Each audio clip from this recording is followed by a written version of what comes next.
नमस्कार दोस्तों, आप सबका द सिनेमा एक्सप्लेन में स्वागत है। आज मैं एक्सप्लेन करूंगी 2017 में आई मूवी टाइम ट्रैप को। तो चलिए शुरू करते हैं। मूवी की शुरुआत में हमें एक आदमी को दिखाया जाता है जिसका नाम हॉपर होता है। वो एक आर्कियोलॉजिस्ट होता है। वो एक वैन के पास आता है। उसे वहाँ पे कुछ पुरानी चीज़ें दिखाई देती हैं और कुछ फ़ोटोज़ भी। वो एक केव के पास जाता है जहाँ उसे एक काउबॉय दिखाई देता है। उसे देख के ऐसा लगता है जैसे वो एक जगह खड़ा है, मानो कि पॉज हो गया हो। हॉपर उसे आवाज़ देता है पर वहाँ से कोई रिस्पॉन्स नहीं आता। काउबॉय के पास वो गन देखकर डर जाता है और वापस घर चला जाता है। उसके घर पर हमें उसके असिस्टेंट्स दिखाए जाते हैं। एक का नाम जैकी होता है तो दूसरे का नाम टाइलर। जैकी और टाइलर भी उसके साथ उसी केव में जाने के लिए रेडी रहते हैं, पर हॉपर उन्हें मना कर देता है और अकेले ही निकल जाता है। वो उसी केव के पास दोबारा आ जाता है। वो एक रस्सी के सहारे उस केव के अंदर जाता है और शॉकिंग बात यह होती है कि वो काउबॉय अभी भी उसी जगह खड़ा था।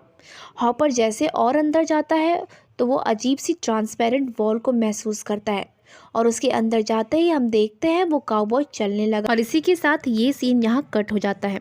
नेक्स्ट सीन में हम देखते हैं कि टाइलर और जैकी काफ़ी परेशान होते हैं क्योंकि पूरे 2 दिन बीत चुके होते हैं पर हॉपर अभी तक घर नहीं आया होता। जैकी और टाइलर अपने कुछ फ्रेंड्स के साथ प्रोफेसर हॉपर को ढूंढने जाते हैं।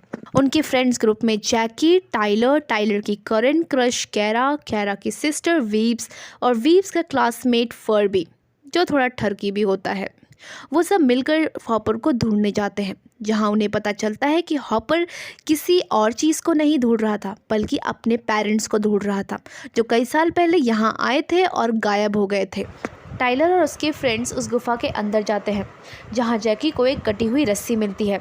उनके फ्रेंड्स को लगता है कि ये रस्सी हॉपर की है, पर टाइलर कहता है कि ये रस्सी हॉपर की नहीं हो सकती क्योंकि ये रस्सी बहुत ज़्यादा पुरानी थी। टाइलर और उसके फ्रेंड्स काफ़ी कंफ्यूज हो जाते हैं। वो बाहर जाते हैं और कुछ ज़रूरी सामान के साथ दोबारा उस गुफा के अंदर आते हैं, लेकिन इस बार फर्बी नहीं आता। वो बाहर ही रहता है फॉर अ बैकअप। इस गुफा के अंदर अब उन सबको नीचे जाना था जहाँ पर जैकी और वीब्स पहले ही जा चुके थे। जब टाइलर और कैरा नीचे जाते हैं तो कैरा को वही वॉल महसूस होती है जो कि हॉपर को हुई थी। कैरा वीब्स को काफ़ी ज़्यादा आवाज़ लगाती है पर वहाँ से कोई रिस्पॉन्स नहीं आता। यहाँ से ये सीन कट होकर दोबारा हॉपर पर जाता है, जहाँ हम देखते हैं कि हॉपर उसी काउबॉय का पीछा करता है, पर उसे कुछ अजीब सी आवाज़ सुनाई देती है जिससे वो डर जाता है और वो बाहर आता है। हॉपर बाहर का नज़ारा देखकर काफ़ी ज़्यादा शॉक्ड हो जाता है क्योंकि वो जगह जंगल में बदल चुकी होती है और रात हो रही होती है।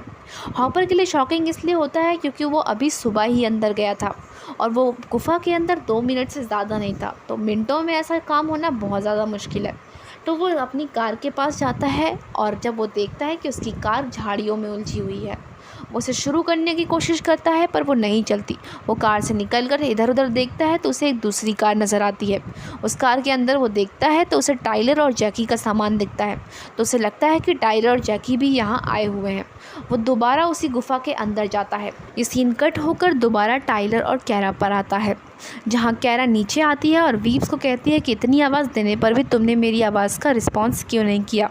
तो वीब्स कहती है कि मुझे आपकी कोई आवाज़ नहीं सुनाई दी थी, जो कि थोड़ा अजीब होता है क्योंकि ऊपर से नीचे की दूरी इतनी भी ज़्यादा नहीं थी कि किसी को आवाज़ सुनाई न दे। तभी उन सबको वही भयानक आवाज़ सुनाई देती है जो हॉपर को सुनाई दी थी। वो लोग भी डर कर जाने की कोशिश करते हैं। जैसे ही जैकी दोबारा ऊपर चढ़ने की कोशिश करती है वो रस्सी टूट जाती है, जिसकी वजह से वो नीचे गिर जाती है और उसको चोट आ जाती है। उन सबको लगता है कि ये सब फर्बी ने किया है, पर जब वो लोग फर्बी से बात करने की कोशिश करते हैं तो उधर से फर्बी का कोई रिस्पॉन्स नहीं आता। उनको लगता है कि ये सब फर्बी मस्ती कर रहा है। फर्बी की जगह उन लोगों को किसी बूढ़े आदमी की आवाज़ सुनाई देती है। उनको लगता है कि ये प्रोफेसर हॉपर है। जब वो टाइलर उनसे पूछता है कि वो कौन है तो वो खुद का नाम फर्बी बताता है, जो कि थोड़ा अजीब था क्योंकि फर्बी केवल 13 साल का बच्चा था, पर उसकी आवाज़ किसी 40 से 45 साल के आदमी की लग रही थी। टाइलर और उसके फ्रेंड्स को कुछ भी समझ में नहीं आ रहा होता। वो यहाँ से निकलने के लिए अब दूसरा रास्ता ढूंढने की कोशिश करते हैं। तभी वो एक जगह पहुँचते हैं जहाँ से ऊपर से रोशनी आ रही थी, तो वो वहाँ से निकलने के बारे में सोचते हैं। कैरा ऊपर चढ़कर देखती है तो उसे एक रस्सी नज़र आती है जो कि कटी हुई थी। जब वो नीचे आती है तो हम देखते हैं कि वो काफ़ी ज़्यादा रोने लगती है। टाइलर और उसके फ्रेंड काफ़ी ज़्यादा परेशान हो जाते हैं कि क्या हुआ। तभी हम देखते हैं कि वहाँ पे फर्बी की लाश पड़ी हुई है। उन सब में किसी को भी समझ में नहीं आ रहा होता कि आखिर हो क्या रहा है। वो लोग फरबी के पास जाते हैं तो उन्हें एक कैमरा मिलता है जो कि ऑन था, यानी कि अब तक की सारी घटनाएं उस कैमरे में रिकॉर्डेड थी। वो इस कैमरे को ऑन कर देखते हैं, जिसमें फरबी उन्हें बताता है कि हॉपर की जीप से उससे ये डायरी मिली जिसमें फाउंटेन ऑफ यूथ के बारे में लिखा है कि जो किसी भी बीमारी और दर्द को ठीक कर सकता था, और बताता है कि आज से कई साल पहले स्पेनिश की राजकुमारी ने कुछ सैनिकों को फाउंटेन ऑफ यूथ खोज में भेजा था ताकि वो अपने पति को ठीक कर सके जो काफ़ी बीमार था, पर वो सैनिक वापस लौटकर कभी आए ही नहीं। और उसी तरह हॉपर के पेरेंट्स भी इसी फाउंटेन ऑफ यूथ की खोज में निकले थे ताकि वो अपनी बेटी को ठीक कर सकें, पर वो भी उन सैनिकों की तरह कभी वापस नहीं लौटे। हॉपर भी अपने पेरेंट्स की खोज में इस गुफा में आया और वो भी गायब हो गया।